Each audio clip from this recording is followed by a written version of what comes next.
Hello, and welcome back to Talking Teens Official.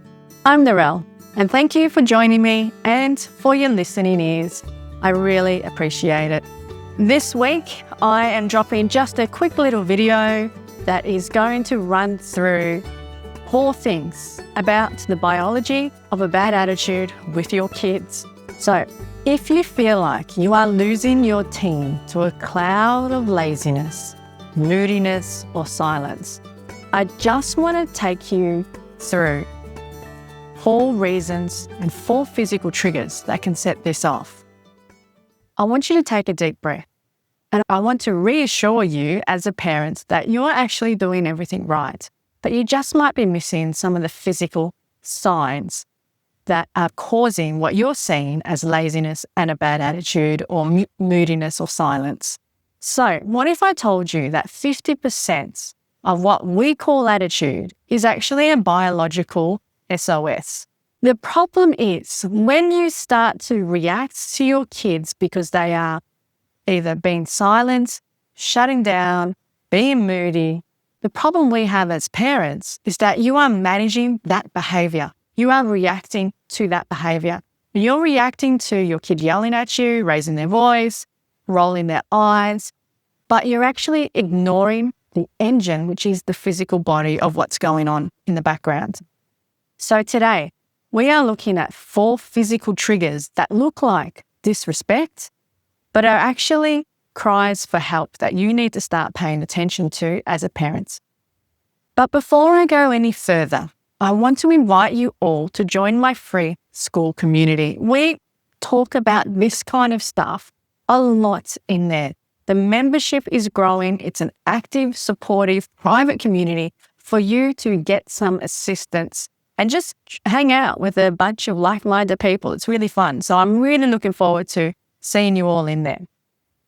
But let's get back to what I was talking about. The first point I want to iterate to you, or want you to be aware of, is basically the sensory overload. The why, and this is the reason why we can get some of those grunts or those silent shutdowns with our kids. What you need to know is their brains are actually pruning. They're pruning the synapses and the connections.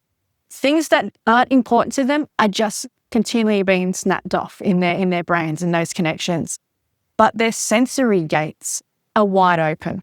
And what I mean by that is I'm talking about sensory issues like the noise, the loudness, the lights, the rushing around. So a loud kitchen, for example, you banging pots and pans around in there, or a simple question where you just raise your voice that little bit too high can actually feel like, for lack of a better word, a physical assault to a stressed brain.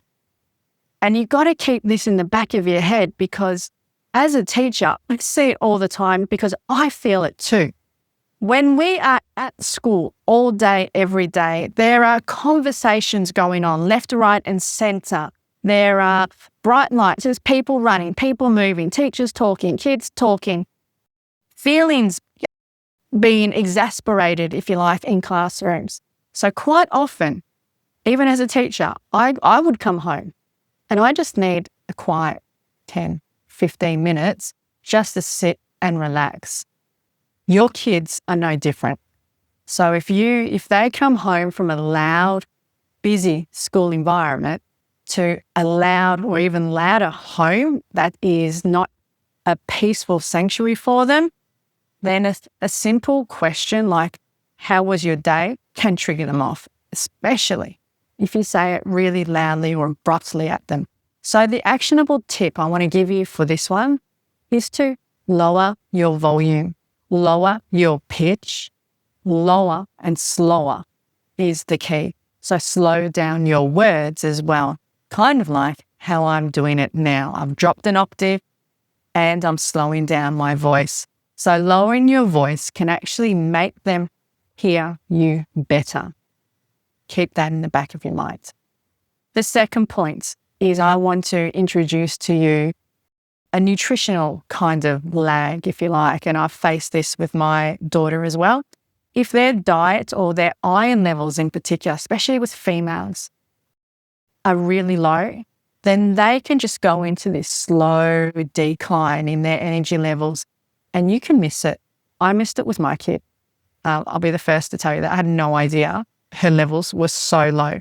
So what you need to be aware of, the signs that they may be exhibiting, that they're deficient in iron or any minerals or vitamins like that, like vitamin D or even magnesium, is keep an eye, one, on their growth spurts, because that's when they need those vitamins and minerals ramped up a bit, because their bodies are literally building a human being, or they're growing whilst they are trying to do the algebra. So keep an eye on their energy levels and don't always write it off as them being lazy, because sometimes it's a physical, biological reason. Their bodies aren't getting the nutrients, especially with females, because, they tend to be a little bit body conscious as well.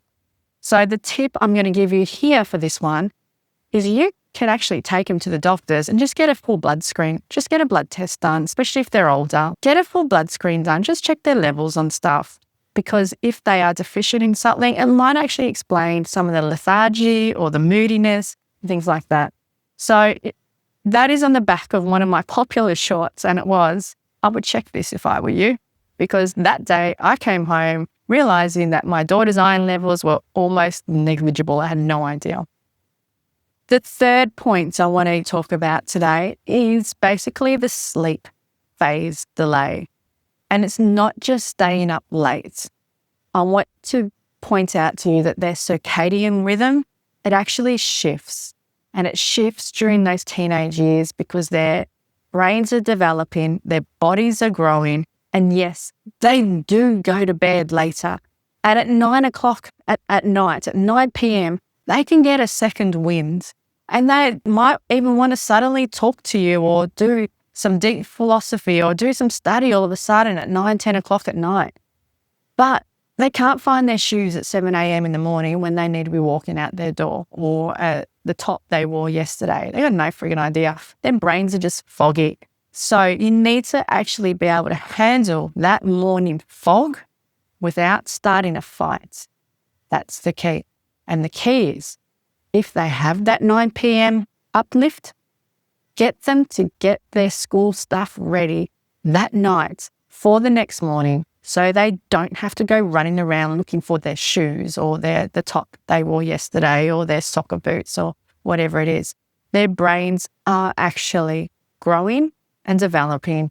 And yes, they do sleep later. It is completely normal. Rest assured. The fourth point I want to basically talk about is this polyvagal theory and the vagus nerve that's happening in their bodies. So when they are judged, or when a teen feels judged, they go into a safe mode in their brains and in their bodies. And it's not them being rude. It's them feeling a little bit threatened on top of everything else that's going on and misunderstood. That is the key. They're feeling misunderstood. But what it actually is, it's their nervous system protecting them, but they don't know that yet. They don't know why they're doing that yet. They don't know why they are feeling angry at you or don't want to talk to you, or you're just pissing them off. They don't know that that is their cortisol levels, if you like, rising higher at the threats of being questioned about stuff, like, have you done your homework? And things like that. So one simple trick I can give you for this one is to do a simple breathing exercise with them, just to reset the read. And what that means is, sometimes my daughter picks up on this on me. I could be driving along and she'll go, "Are you angry?" And all I've done is just try to reset my system, if you like, by just drawing a big, deep breath and then letting it out slowly. And I go, "No, I'm not angry at you. I'm just taking a deep breath." Because sometimes, a lot of times actually, as human beings, we don't feel our lungs fully at full capacity. So being conscious of drawing that big, deep breath is a good way to reset the room. And that actually helps when I go back to point one, where you're just lowering your voice a little bit. So that's our 4 tips for this episode. Just as a quick recap, when you support the body and the physical being of a teenager or a child, you're actually supporting the behaviour along the way. So it starts with, and it doesn't start and end with, it includes a good diet, making sure that all their levels are up at the right level. Their sleep, making sure they have a decent sleep, but not being too snappy at them if they're going to bed late.